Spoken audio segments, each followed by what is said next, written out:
After the first full week of classes this semester, I found myself at Mass early one Sunday morning, happy to be in a familiar place of prayer and quiet. My head was swimming with thoughts about my classes. Should I add this class or drop that class? Was I smart enough to hold my own? Would I be able to keep up with the assignments? How was God leading my studies, and where was this all headed?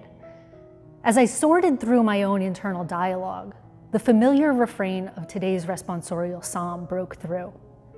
The Lord hears the cry of the poor. Blessed be the Lord. I can't tell you the number of times in my life I've heard this familiar refrain from Psalm 34.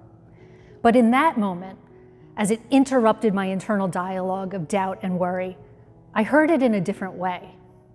I had always presumed that the psalmist was saying that God's blessedness is revealed in the hearing of the cries of the poor. And while this is true, I also realized that in so many moments of my life, I didn't count myself among the poor. Like the Pharisee in today's gospel, I righteously considered myself separate from the rest of humanity. I do what is right. I study theology. I show up on Sunday morning. Of course God would hear my prayers. Yet, sitting there that morning, feeling poor in spirit and facing the limits of my capabilities, I could hear the tax collector's voice deep within. "Oh God, be merciful to me, a sinner." Part of being human is recognizing our limitations.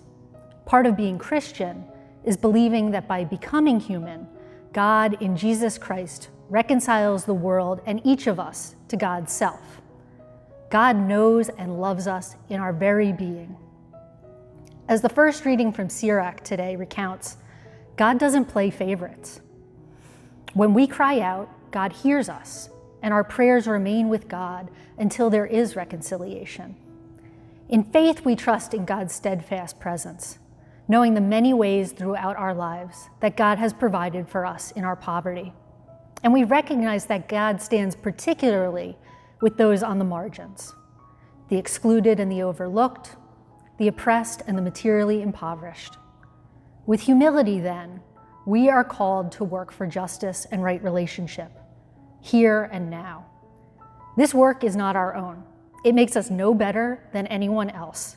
In fact, if done correctly, it will humble us, making us face our self-deceptions and reminding us of the grace of our humanity.